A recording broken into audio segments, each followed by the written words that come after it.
Good afternoon students. तो class 9 subject bio lesson जीवविविधता के second part की हम चर्चा करते हैं। इसका जो सेकंड पार्ट है, सेकंड पार्ट में बच्चों ध्यान दीजिए,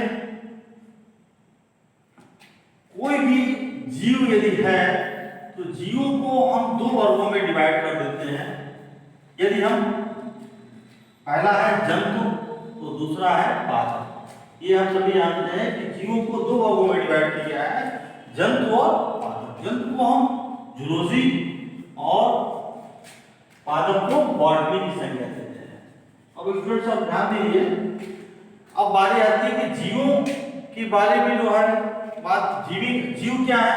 जीव को हम लिविंग ऑर्गेनिक की संज्ञा देते हैं। लिविंग ऑर्गेनिक ये हमारे जीव हैं। अब बात करते हैं कि जीवों की उत्पत्ति कैसे हुई। जीवों की उत्पत्ति के बारे में, जीव कैसे बने, तो ये जीव हमारे निर्जीवों से इनकी उत्पत्ति हुई। निर्जीव क्या थे?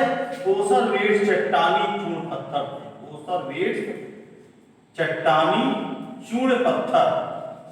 इन अभी जब कोसरवेट्स चट्टानी चूर्ण पत्थर की बात करते हैं तो ये अकार्बनिक तत्व जो थे, इन अकार्बनिक तत्व से जो है इन कोसरवेट चट्टानी चूर्णों की उत्पत्ति हुई। अकार्बनिक की बात करते हैं तो carbon, hydrogen, oxygen, nitrogen, sulphur, phosphorus, ये सारे ऐसे तत्व थे जिनसे इन चट्टानी चूर्ण पत्थरों की उत्पत्ति हुई।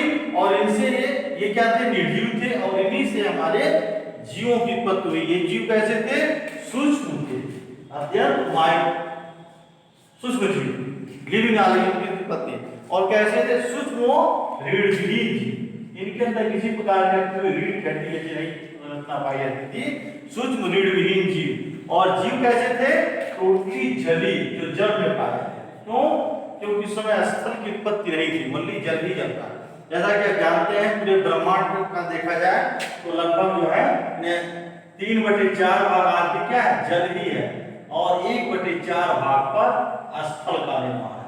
इसी स्थल पर सारे नए नदी है, नदियां हैं, पहाड़ हैं, झरने हैं, जंगल है, ये सारी चीजें 1/4 भाग पर ही मिलेंगी।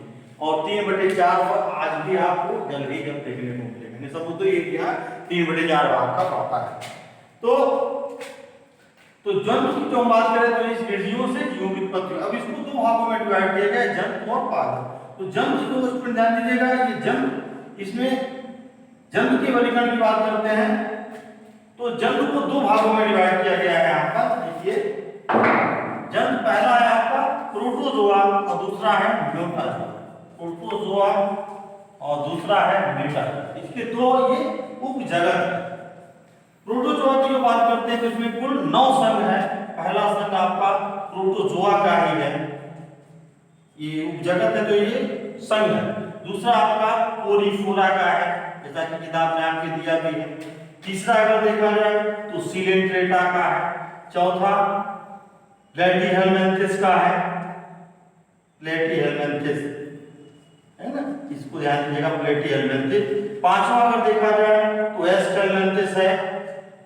छठा देखा जाए तो आर्थ्रोपोडा का है। सातवां है तो मोलस्का है। आठवां है तो एनिलिडा का है। और नौवां देखिए तो इकाइनोडर्म का है। इस प्रकार से कुल 9।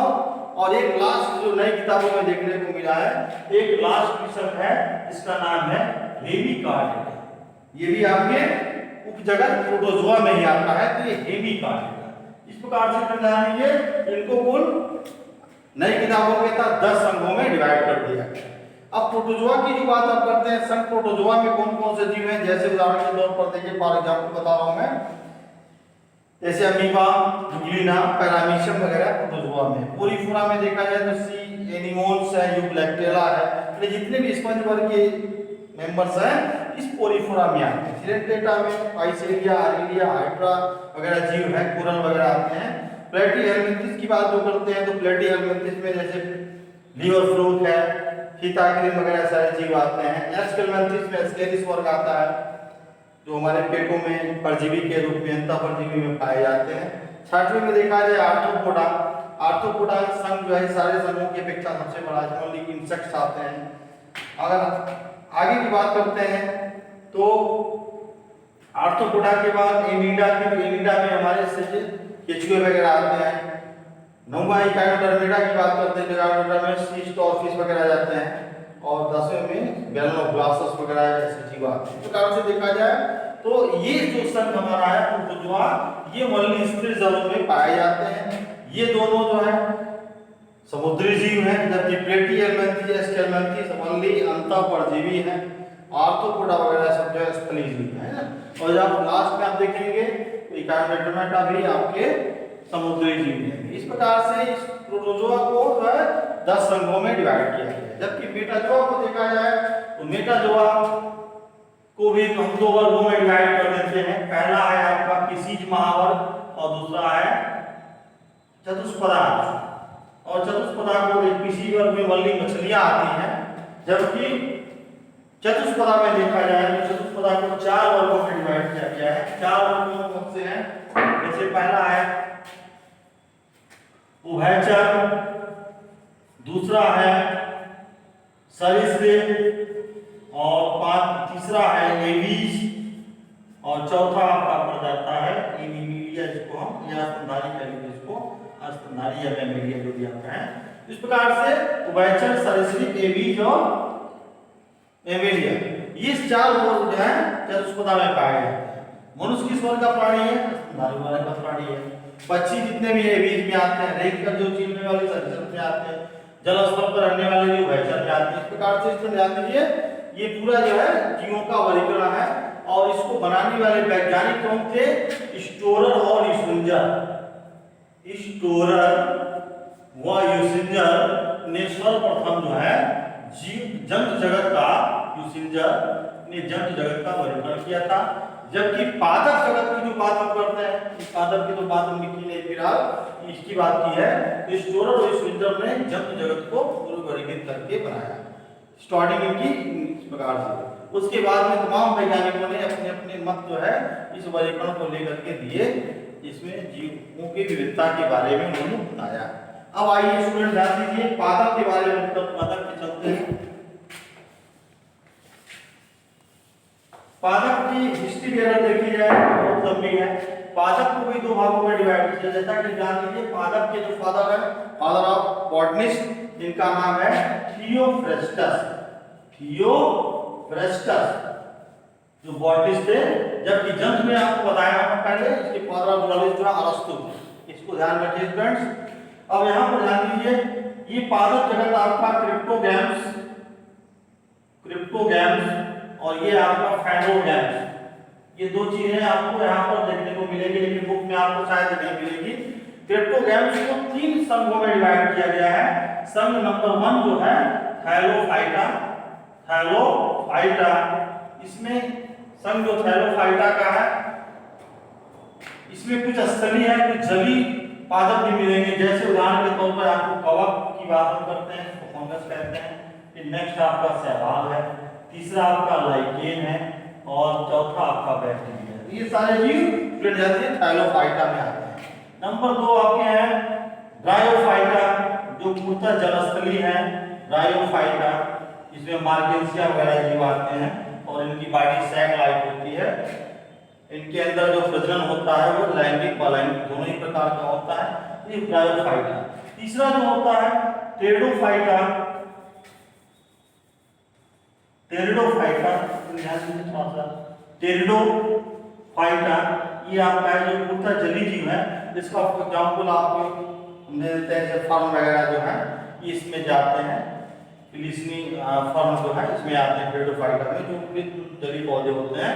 इस प्रकार से देखा जाए स्टूडेंट जान लीजिए, तो क्रिप्टोगैम्स में थैलोफाइटा, ब्रायोफाइटा, टेरिडोफाइटा ये 3 संघ बनते हैं। और फैनो को अगर हम डिवाइड कर देते हैं तो यहाँ देखें आप इसका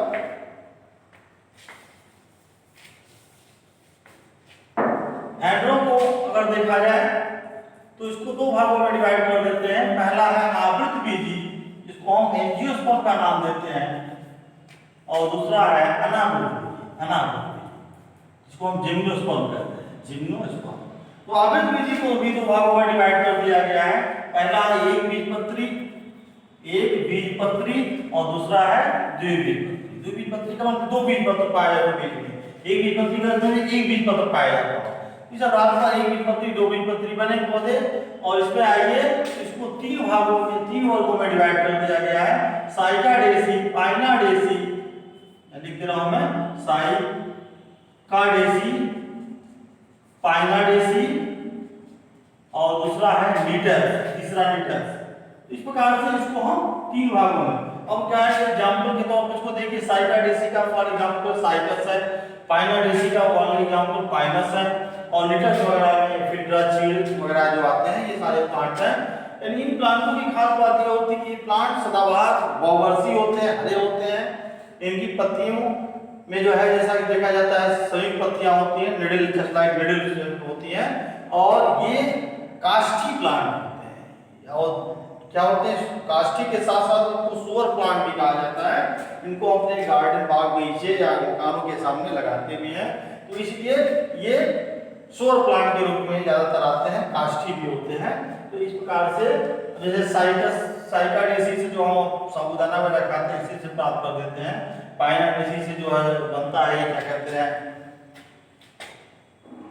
तमाम इसके बीज होते हैं, भुने जाते हैं, लाव वगैरह जो बनते हैं, और इस प्रकार से नीडल्स जो हमारा है सोअर प्लांट में आता है। इस प्रकार से ये सारे प्लांट जो है हमारे उपयोगी युक्त प्लांट है, काष्ठी होते हैं, इनकी लकड़ियां भी काफी मार्केट में महंगी बिकती है।